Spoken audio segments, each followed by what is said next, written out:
elders and deacons. And before we dig into this word, I'm going to give you a little bit of an intro, and then I'm going to give you point one, and then we are going to open up our Bibles to 1 Timothy chapter 3 from verse 1. And the overview that I want to give you is, or the intro rather, is you would have noticed in our congregation, we haven't over the last couple of months looked like we made a lot of strides, maybe even a year or so, that we've made a lot of strides in terms of people serving, because we've had, if people start serving, things usually start getting messy, right? Just ask anybody who's been serving in any form or capacity in the past, it gets messy. All right. One day, long ago, we were training people. Well, Tasha was actually doing the training in the auditorium, and then people started arguing about whose foot is bigger, because that determines how far the chairs are from each other.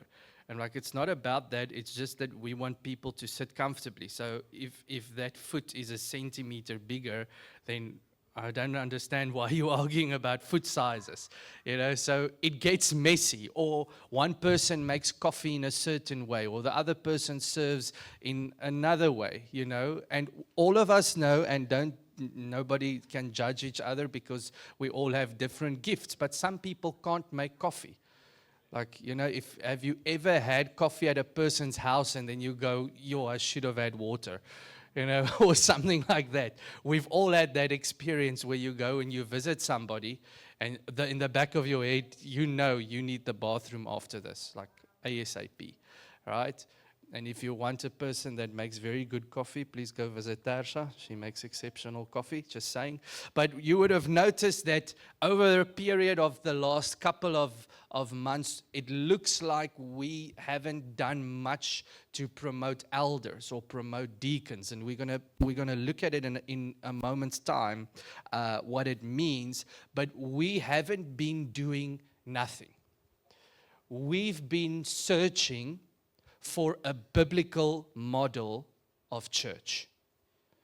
And one thing that I've noticed, and I've noticed it more and more over the last couple of months to actually more or less 2 years, is that there's different models of individuals who do church.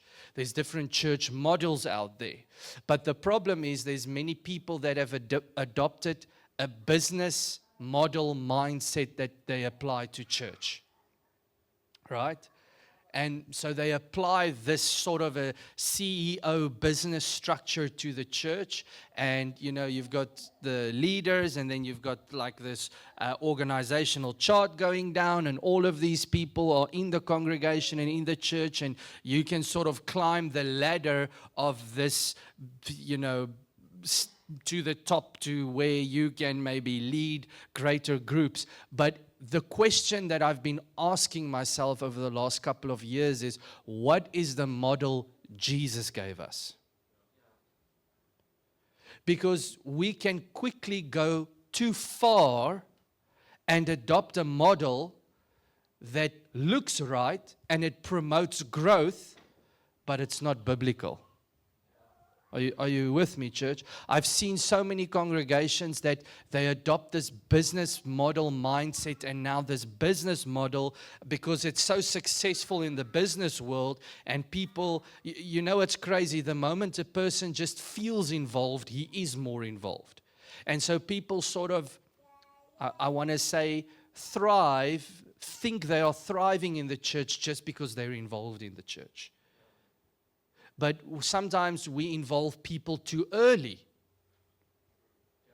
And then they're not ready for it. And now it creates a bit of chaos and it's not comfortable. And now you've got to sort of pull that person back because they were promoted too early. And now it's a bit messy. The other model we see is sort of a global model where there's this governing body, and then there's a lot of churches, and just this governing body has a say over all of these churches and these congregations. And what I've been doing in the background for the last 2 years is I've been studying extremely hard. What does Jesus say how his church should look like?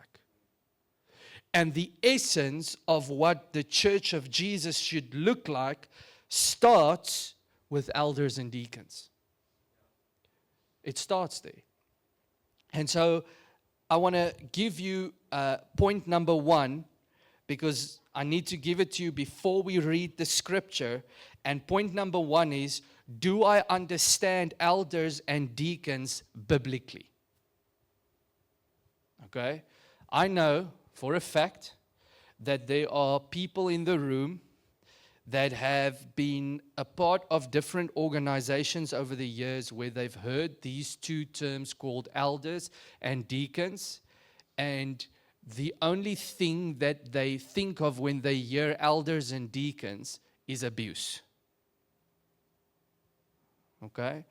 Because many people have created this elders and deacons as a position, and in that position I can abuse. Or another word sometimes for elder is bishop. Another word for elder can also be a pastor. Another word for elder can be overseer. So some of us in the room, we've been a part of organizations where these positions have been positions of abuse. But what we then do, and many people do this with the Bible, just because somebody applied the scripture wrong and it was given to us in a wrong way, we want to reject the scripture and create our own theology. Are you with me? And what's important is that we don't reject the Bible and then say, I don't believe in that. Are you with me? There's so many people, they say, I don't believe in the church and the gathering of the saints. Well, you've just rejected it because maybe somewhere you were hurt by people in an organization or in a church or in a group or in a gathering or in a community, however you want to put it. You've experienced a form of pain maybe. But that doesn't mean that the church is not biblical. Are you with me so far? So it's so important for us to, first of all, know that I need to understand this biblically. All right? I can't just say, I reject it. Because there was a person who was a deacon and they were in a certain church and they were sleeping around with different people. So maybe that church just applied it in a wrong way. Are you with me? So we cannot reject this. But now I want us to see, and this is where we're going to dig into 1 Timothy chapter 3 from verse 1. And we're going to look at elders and we're going to look at deacons in a biblical context, right? And what does the Bible say? Did you know that for both of these positions in the church, there is a lot of context of what this person should look like? Deacons and elders have never been a thing of, oh, you look like you can teach. Why don't you come teach on Sunday? Are you with me? Let's jump into it. Here is a trustworthy saying. Whoever aspires or wants to be an overseer, remember that word, depending on what version of the Bible you are reading, you might read elder. Some of you might read overseer. Some of you might actually read bishop. By the way, in the Latin and more in the Greek, all three of them come back to the same word, elder. Are you with me? So even if you have an overseer or a bishop or pastor or elder in your Bible, it all refers to elders. Okay? Here is a trustworthy saying: whoever aspires or wants to be an overseer or an elder, they desire a noble task. Now, this is so interesting, the context. Look at what he says. You want to be an overseer? Well done. Great stuff. Now, let's look if you qualify. Do you see the context there? Now, let's see if you qualify. An overseer is to be above reproach. Do you qualify? Faithful to his wife. Some will say, oops there. Temperate. Are you self-controlled? Can you be respected? And is the respect earned that you are in? Are you hospitable? Are you able to teach? Are you not given to drunkenness? Are you not violent, but you gentle, not quarrelsome, not a lover of money? He must manage his own family well and see that his children obey him. And he must do so in a manner that is worthy of respect. If anyone does not know how to manage his own family, how will he then be able to oversee the church? He must not be a recent convert, or he must not be a person that's given their lives to Jesus recently, or he may become conceited and fall under the same judgment as who? The devil. That's a tall order of judgment, by the way. Look at what he says. If an overseer becomes conceited, they are judged equally as the devil. I think if we had a lot of pastors in a lot of different places reading that verse, I think their hearts will change overnight. Because it says when you stand before God and you have this conceited heart, God is going to look at you as if you are the devil. Because you will be judged as that. Anybody who wants to be an elder? That's just a joke. You don't know. It was just a joke. He must not be a recent convert. He must also have a good reputation with outsiders, so that he will not fall into disgrace and into the devil's trap. Then he goes on and he starts to speak about deacons.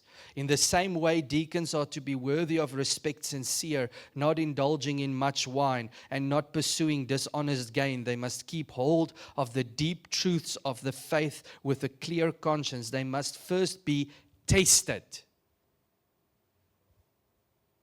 Look at that. They must be tasted. And then, if there is nothing against them, let them serve as deacons. In the same way, the women are to be worthy of respect, not malicious talkers, but temperate and trustworthy in everything. A deacon must be faithful to his wife and manage his children and his household well. Those who have served well gain an excellent standing and great assurance in their faith in Christ Jesus. Now, before we dig into the two of them separately, because I want to show you what each one of them fulfills, the role they fulfill. And then I want to show you a verse where deacons were appointed in the Bible. If we look at elders and deacons, and you go through the function and the role of elders, and you go through the function and the role of deacons, there is one thing that they are completely different in. And that is in their capacity to teach. The only thing that was added to elders was the capacity to teach. When I'm talking about the capacity to teach, I mean as in preach a word that gives vision and direction to the church. Are you with me? So elders preaches words that gives vision and direction and the leading and the management of the church. That's the difference between the two. And so if we look at elders, we ask ourselves this question: what is an elder? What is an elder? Now, there's qualifications that we just saw. We just read them for an elder. So it's a little tick box that you can go through, or that a congregation can go through before they appoint a person to an eldership level or an overseer's level. And what does this mean? What does elders do? Elders cast vision, and they lead in the teaching of the church. In other words, an elder and the function of an elder should be to focus on prayer, the Word of God, and managing God's household. Are you with me so far? I'm going to show you a verse in Acts chapter 6 in a moment about what does deacons do and what is the function of deacons. But an elder or a bishop or an overseer is responsible for the spiritual and the biblical teaching, and they carry the vision of God's house. So they preach, they lead gatherings, they study God's word to present it in a way that brings vision to the church. So the role of an elder is to say, hey, we want to make everything according to God's word. And our congregation needs to run according to God's word. Now, I want to focus a little bit more on deacons because this is where it gets interesting. Deacons in the Greek is this word diakonos or diakonos, which refers back to ministry or serving. Ministry or serving. Now, what does that mean? Deacons are people who are appointed to serve the church. So that might be people who lead small groups. That can be people who serve on a Sunday. That can be people who come in and they do media or they do worship. A deacon's role within the congregation is to fill the gaps where there are people needed. Okay? But what I want you to understand, and I'm going to say something, and we've made that mistake, and we won't make that mistake again. And I'm not discouraging people from serving. I love what I'm seeing, how people are just helping with the coffee, making each other coffee. All of us carry a heart to serve. We don't want to stop that. But we want to come to a place where we say we want to appoint deacons to run the areas of our church where it's needed. So deacons might be people who, like Jason, who's serving on media, or people making coffee, doing the greeting. Why? Because we want to come to a position where elders can focus on the task that God gave them, and deacons can focus on the task that they have. Okay? And I want you to go to Acts chapter 6, because I need to show this to you in Acts chapter 6 from verse 1 to verse 7. Obviously, we read through the qualifications, and I'm just going to give you basically today a brief overview of what this looks like. So a deacon, their function is to serve the people. That's the function of the deacons. Now, let's look at Acts chapter 6, where the first deacons were appointed. In those days, when the number of disciples was increasing, the Hellenistic Jews among them complained against the Hebraic Jews. Now, basically, this is what happened. There were Greek-speaking Jews, and there were Jews from Jerusalem, Hebrew Jews. And the Greek Jews was being looked over when it comes to the distribution of bread, right? They complained against the Hebraic Jews because their widows were being overlooked in the daily distribution of food. So the 12 gathered, the elders gathered all the disciples together and said, it would not be right for us to neglect the ministry of the word of God in order to wait on tables. Okay, I want to break this down because to some of us, this can quickly sound like there's a system here of the elders are now better than the deacons. And if you go to that place, I want to break it down for you. They're not saying, let's find somebody to be waiters because we don't want to be waiters. That's not what they are saying. What they are saying is, hey, whoa, I can't go to Rome, where God wants me to go, to preach the gospel, and be here every day to do this. Are you with me? We can't preach the gospel and bake the bread and distribute the bread and clean up afterwards and come back and preach the gospel again. So he's saying, hey, we need to start looking to do something. It's not right for us, guys, to neglect what God has called us to do and say, sorry, God, we can't do that because we need to deal with the complaining people. Are you with me? It would not be right for us to neglect the ministry of the Word of God in order to wait on tables. Brothers and sisters, choose 7 men from among you who are known to be full of the Spirit and wisdom, and we will turn this responsibility over to them, and we will then give our attention to the prayer and the ministry of the Word of God. This proposal pleased the whole group. They chose Stephan, a man full of faith and of the Holy Spirit, also Philip, Prochorus, that sounds like a lawyer, Nicanor, Timon, Parmenas, Nicholas from Antioch, a convert of Judaism, and they presented these men to the apostles. Now look at what they did, who prayed and laid their hands on them. So the word of God continued to spread, and the number of disciples in Jerusalem increased rapidly, and a large number of priests became obedient to the faith. Do you know why the church grew? Because deacons were involved. If deacons did not become a vital part of the church would not have grown. Are you with me so far? It doesn't mean, and I don't want us ever to go there, where it's on a different level. You know, you've got your elders here and they are better than the deacons. No, it doesn't work like that. Everybody is doing the area where God called them to be, to make the thing called church work. Are you with me? So everybody's doing what needs to be done to make this thing of church work. And what's super important for us is to realize that, hey, God might not have called me to be an elder. I might not be the one casting vision and preaching. And believe me, you need to be called for that, to do that.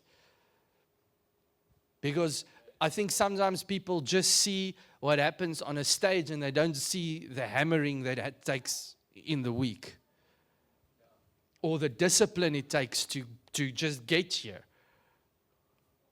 Are you with me? And so we need deacons to fulfill areas and roles so that the church can function. Now, what would it look like for us as a congregation? Because this is the one thing that we as a church, we are working hard to bring this in. In the new year, we actually want to take this list, and I want you to see, first of all, what they did, because this is important for us. They prayed and laid hands on them.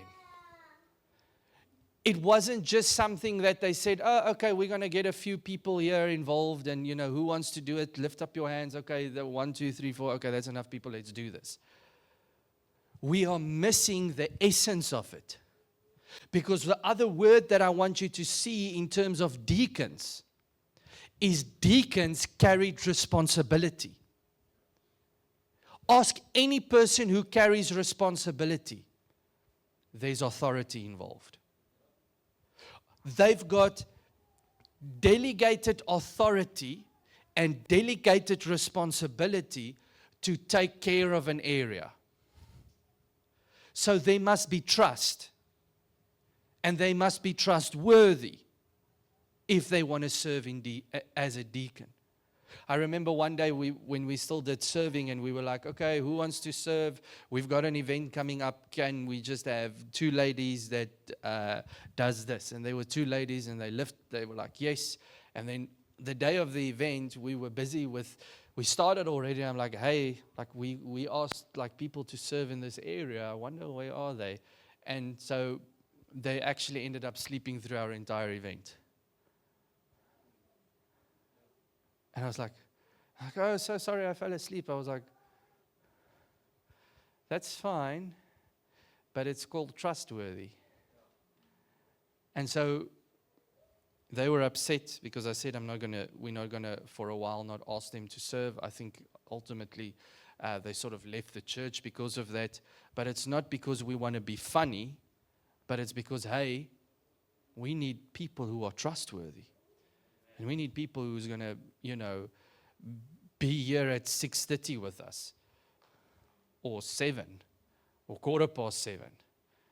We need people who, like, sometimes our Sunday morning starts at 4 sometimes. Like, just really, our Sunday morning starts at 4.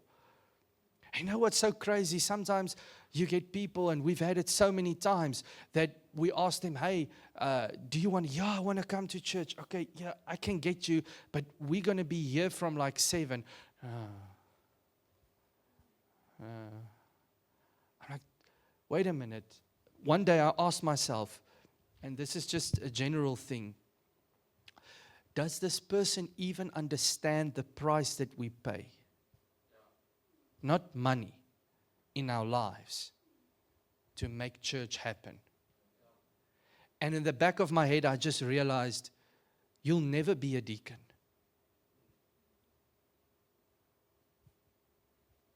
Hello? You'll never be a deacon. Never. Why? Because if anything is too late, I understand there's circumstances and things involved in life, but if it's too late to do God's work and it's too early to help prep so that and serve and do what God wants us to do, then what will you do? Give me the stuff that's nice. That's not how deaconship works.